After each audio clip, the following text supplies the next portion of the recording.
What is up, y'all, and welcome back to my channel. If you're new here, my name is Scotty Holiday. I'm a queer creator and a huge Star Wars nerd, so if you're into either one of those things, please consider subscribing for more. Tales of the Jedi is out now, and in this video, I'm going to be reviewing episodes 1, 5, and 6, or what I'm referring to as the Ahsoka Arc.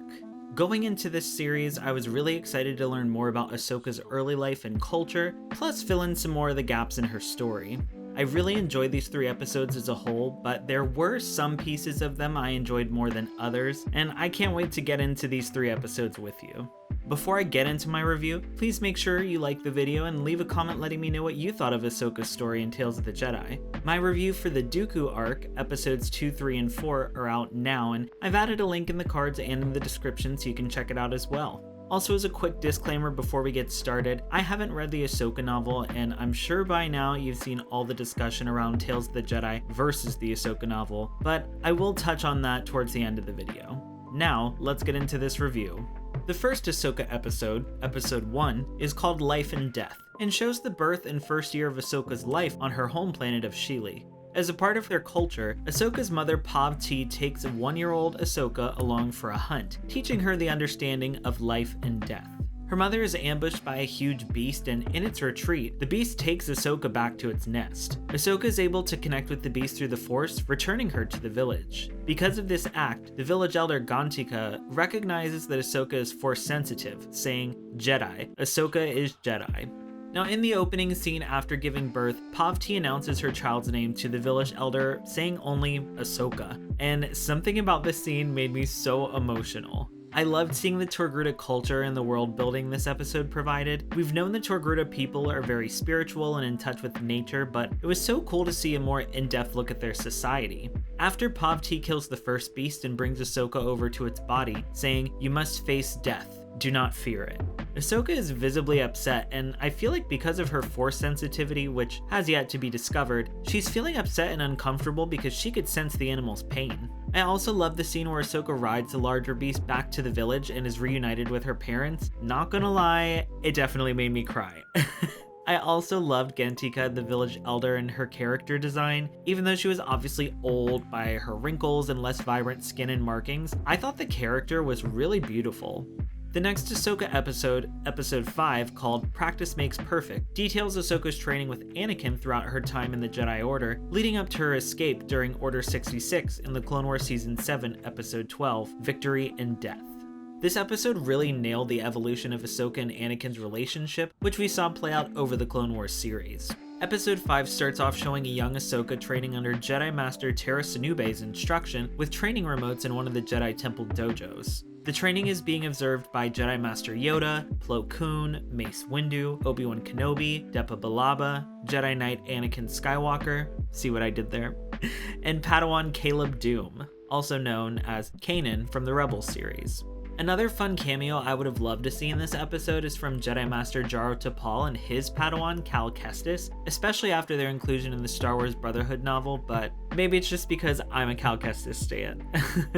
Everyone in the dojo is very impressed with Ahsoka's skills, everyone except Anakin, and he makes sure to let her know. He sets her up with a real test against some of his 501st clones, and we see this test continue throughout the Clone Wars, leading up to Ahsoka's final test in the Venator hangar during Order 66. The episode also does a good job showing the similarities between Anakin and Ahsoka and how their unorthodox master and apprentice relationship really works. Though Anakin is hard on her, the episode shows it coming from a place of love and care. Something else I talked about in my Tales of the Jedi trailer breakdown video that I also wanted to mention again is how happy I am about the updates to Ahsoka's outfit in this episode from her outfit during the first 3 seasons of the Clone Wars. That was rough, and I'm so happy to see the bando gone. The final episode of the Ahsoka arc, episode 6, called Resolve, follows Ahsoka after the events of Order 66 to her first confrontation with an Imperial Inquisitor. The episode starts off at the funeral of Padme Amidala on Naboo and shows Ahsoka and Bail Organa's first contact post-Order 66. I love the detail of showing both Bail and Mon Mothma there in attendance, and I have to point out how snatched Padme looks during her funeral procession. She looks so good. After the funeral, when Bail first approaches Ahsoka, I really loved his line to her saying, "There's nothing you could have done for either of them," and Ahsoka's response, "She was my friend." Bail gives her a comm saying she can contact him for anything, but Ahsoka is a little skeptical. She says she's tired of fighting, and their conversation is cut short once 2 clones arrive to escort Bail back to the funeral, while Ahsoka hides on the roof above. And I love how Bail continued the conversation as if he was talking to the clones, saying, "It's easy to get lost with all that has happened. Still, we have a duty, an obligation to uphold when we're able." Like the rest of us, Bail recognizes how bleak and scary things must be right now for Ahsoka in the moment, but his empathy and dedication really shine through, as always. I also have to mention how beautiful Naboo looks during these scenes in the episode, especially during Ahsoka's trek back to her ship.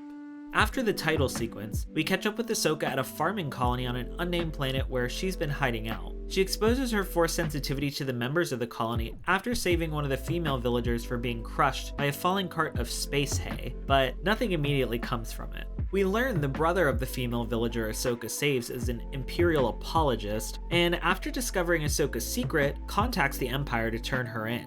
After they return to the village later that night, Ahsoka and the female villager arrive to see everything in flames and an Imperial Inquisitor holding the male villager and his father hostage. Ahsoka confronts and defeats the Inquisitor, saving both the boy and his father's lives, and between the scenery of the burning village around them, the music, the build-up, I expected this duel to be a little more epic than it played out, but Ahsoka makes quick work of the Inquisitor, which is kinda to be expected. Knowing the family won't be safe from the Empire, she contacts Bail Organa to help relocate them off the planet, and decides to finally accept his offer to join the fight against the Empire. I love how Ahsoka goes by the name Ashla after the events of Order 66. Ashla was actually the original name used for Ahsoka during the development stages for the Clone Wars series. If you want to learn more about Ahsoka's history as a character, I've added a link in the cards in the description to my Ahsoka/Princess Mononoke video, where I talk more about Ahsoka's character creation. Now, I know there's a lot of conversations going on about queer representation and queer erasure in Star Wars right now, specifically with this episode of Tales of the Jedi versus the Ahsoka novel, and while I would love to talk more about it, I honestly don't have enough information since I didn't read the novel. I know Ahsoka has a female love interest in the story, so I was honestly waiting to see a little hint of romance between Ahsoka and the female villager, and after watching episode 6 a second time, I think there were plenty of moments where a potential romance could have at least been hinted at.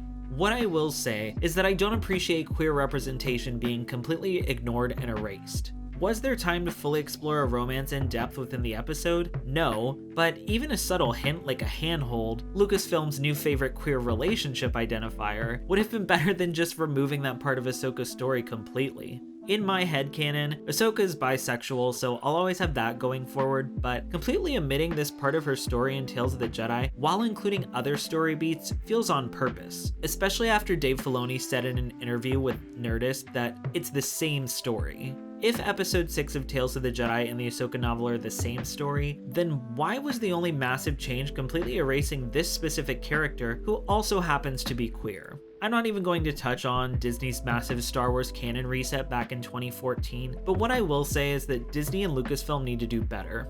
In the end, I think I've decided I'm going to buy the Ahsoka novel, but what did you think about the changes to Ahsoka's story post Order 66? Let me know down in the comments below. If you're interested in a more in-depth discussion surrounding the Ahsoka novel, Tales of the Jedi, and queer representation in Star Wars, I've linked another video from my friend Chase, That Gay Jedi, and an article from Dorkside of the Force by my friend Hope. Both of them are queer creators who bring up so many good points, and I highly recommend checking them both out. So out of the 3 episodes making up the Ahsoka arc, I honestly think episode 1 was my favorite. It made me cry, so the emotional response was definitely there. Taking episode 6 for what it is, I really enjoyed everything on Naboo, but the fight with the Inquisitor was a bit of a letdown for me. It was nice to revisit Ahsoka and Anakin's time together throughout the Clone Wars in episode 5, though I feel like this episode treaded on a lot of familiar territory. I'm so happy we got Ashley Eckstein back in this series voicing Ahsoka, and I really just loved seeing the character back in animation. There's something so special about animated Ahsoka. In future Ahsoka stories, I would really love to explore her life post Order 66 and what we saw in this series during the original trilogy era. Luckily, I think we're going to see some of that in the Ahsoka series coming out next year in 2023. Something I mentioned I wanted to see in my Tales of the Jedi trailer breakdown was the purifying of Ahsoka's white lightsaber crystals, so I'm still holding out that we'll get to see it someday as well. But what did you think of the Ahsoka arc in the series, and what episode was your favorite? Are there any other Tales of the Jedi you would like to see explored in a potential season 2? Let me know down in the comments below or hit me up on Twitter so we can chat more about it together. Also, please make sure to check out my review of the Tales of the Jedi Dooku arc, which I've linked in the cards and on the end screen of this video. Consider leaving a like and subscribing to my channel for more Star Wars content. You can also follow me on Twitter and Instagram via the links in the description below. I really appreciate all of your support so much. Thank you all for watching, and as always, may the Force be with you.